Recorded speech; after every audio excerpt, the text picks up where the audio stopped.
다시 말씀드립니다. 하나님의 손에 무엇이 들려지더라도 하나님은 무슨 일이라도 하실 수 있는 분이십니다. 그런데 반석을 제공하셨어요. 그 많고 많은 것 중에 물이 필요했던 그들 앞에 왜 하필 반석이었을까?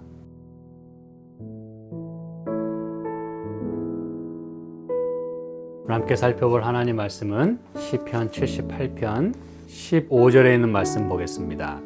광야에서 반석을 쪼개시고 깊은 수원에서 나는 것 같이 저희에게 물을 흡족히 마시우셨으며 16절 또 반석에서 시내를 내사 물이 강같이 흐르게 하셨으나 네, 여러분 어저께 저희는 또 온 종일 그리고 온 밤에 하나님께서 당신의 백성을 위해서 무슨 일을 어떻게 행하셨는지를 살펴보았습니다. 우리가 가장 하루 종일 지친 그런 삶 가운데 하나님은 구름 기둥으로 함께 하시고 또 밤 동안의 어두움과 두려움과 그 추위 그런 속에서도 하나님은 화광으로 밤새도록 함께 하신 그런 하나님의 모습을 살펴보았습니다.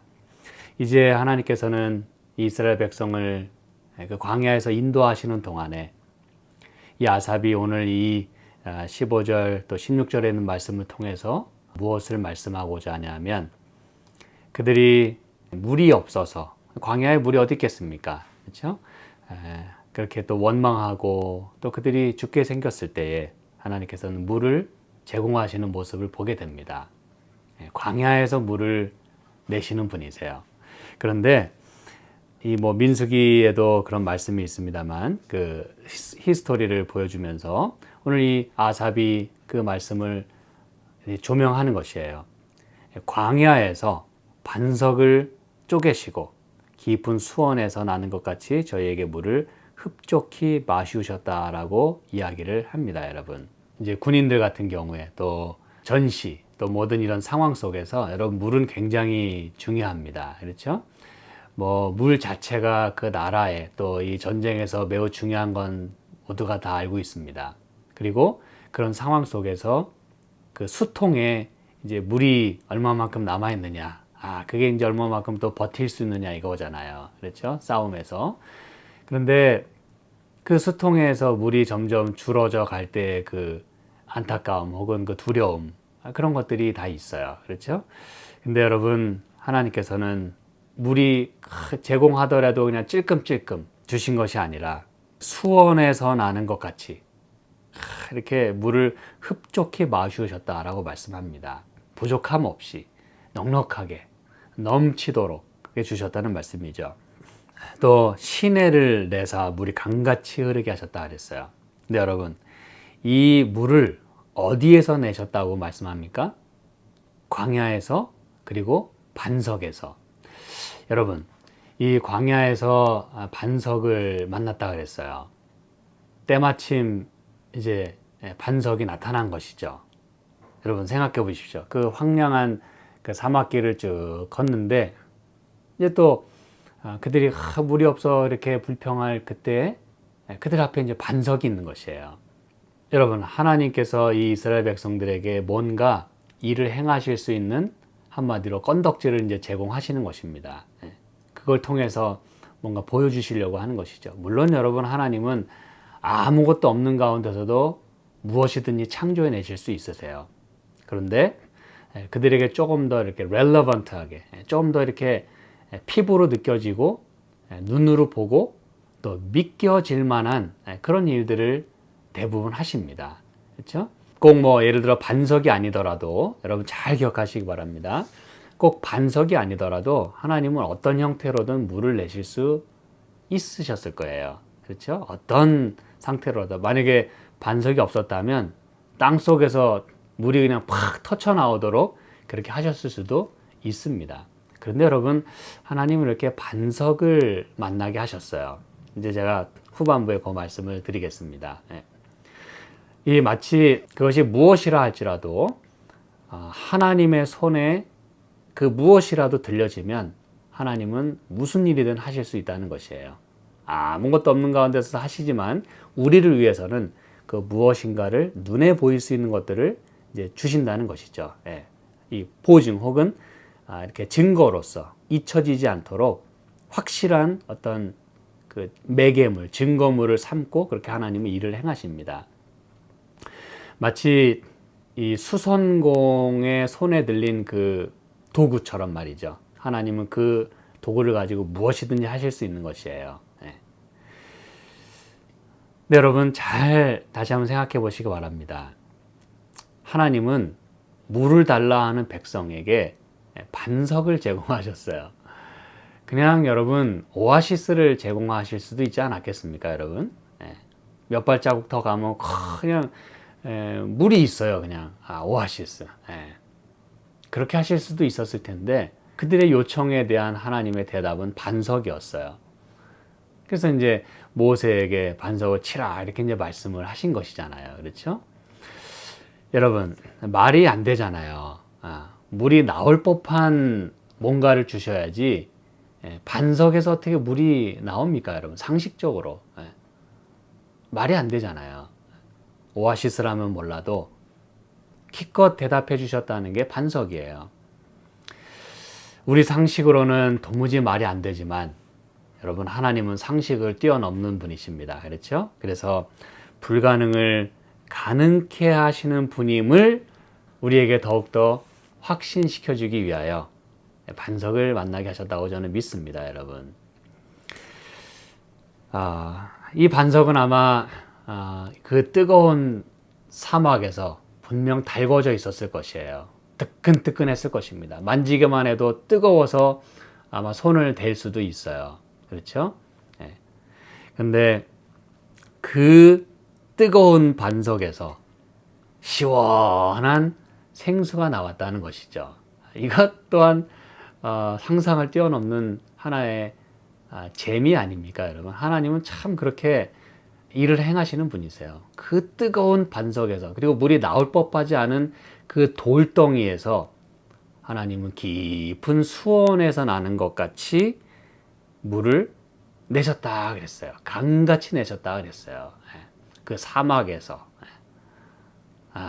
물이라고는 찾아볼 수 없는 그 드라이한 그 황량한 곳에서 찔끔찔끔도 아니라 아마 여러분 그저 정말 그 땅에 있는 것만 이렇게 행하시려고 했었다면 물은 절대로 나올 수 없었을 것입니다. 하나님이 제공하셨다는 것이에요. 그렇죠?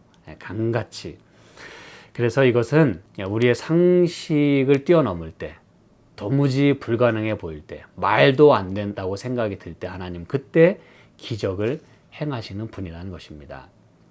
저와 여러분의 삶 속에서도 우리가 하나님께 기도를 드리고 또 우리의 필요를 하나님 앞에 아뢰고 또 우리가 어떤 어려운 일을 당했을 때 하나님이 때로 우리의 눈에 엉뚱하게 보이는 어떤 것들을 딱 앞에 두실 수도 있어요.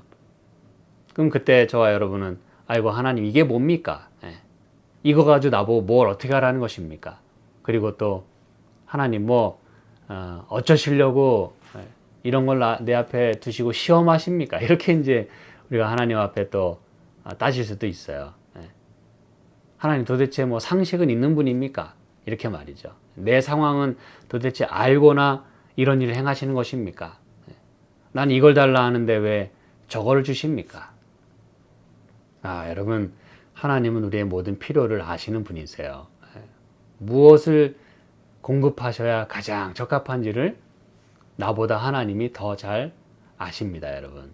그래서 오늘 이 말씀을 통해서 저와 여러분이 그것을 우리가 믿음의 눈으로 바라볼 수 있으면 좋겠어요. 내가 하나님 앞에 간구한 것, 또 하나님이 나의 필요를 채워주실 때 그저 하나님을 신뢰하는 것이죠.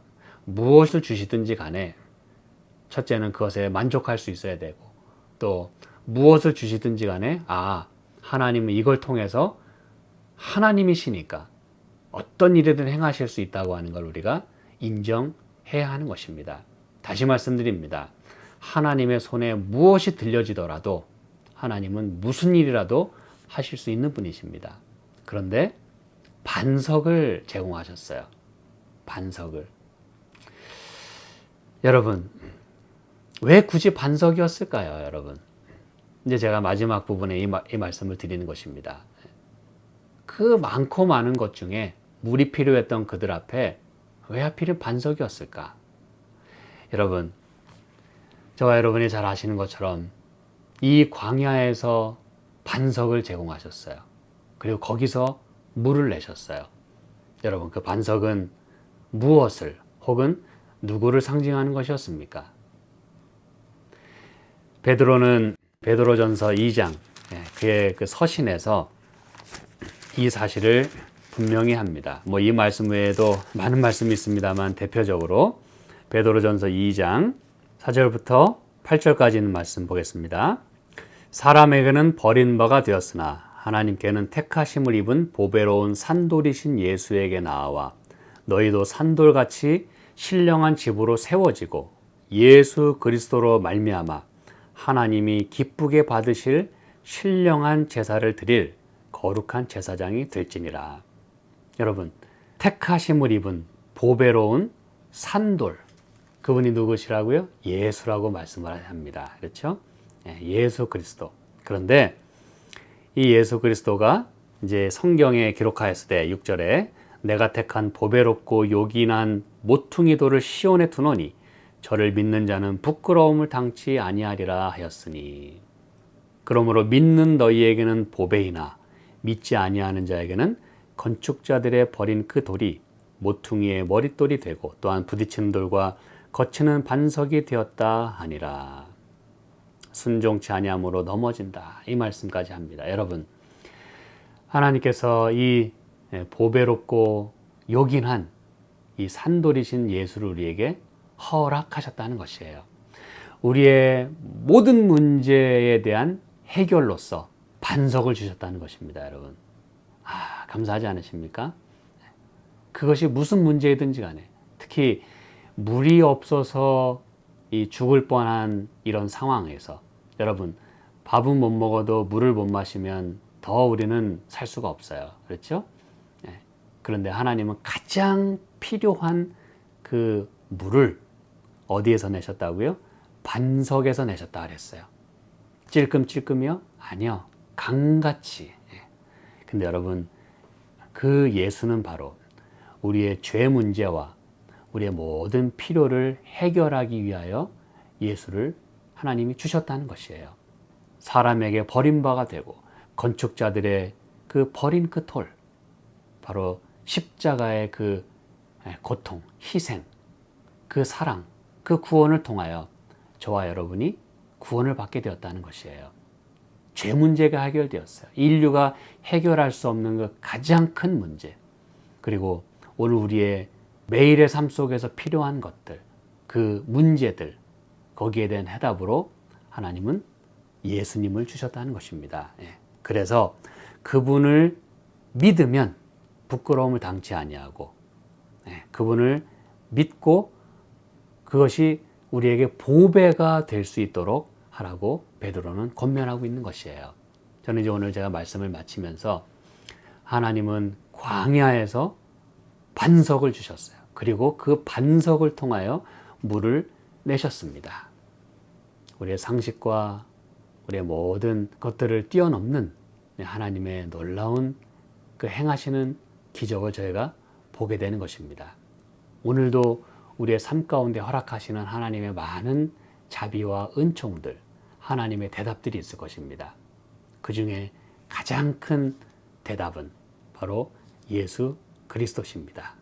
오늘 그 예수님을 나의 구주로 다시 한번 모시고 또 의지하고 그분께 감사하는 하루가 되기를 간절히 소망합니다. 함께 기도하실까요? 하나님 아버지, 고맙습니다. 우리의 필요를 가장 잘 아시는 주님께서 불가능한 그 상황 속에서 우리의 문제를 해결해 주시니 감사합니다. 그리고 예수님을 주셔서 감사합니다.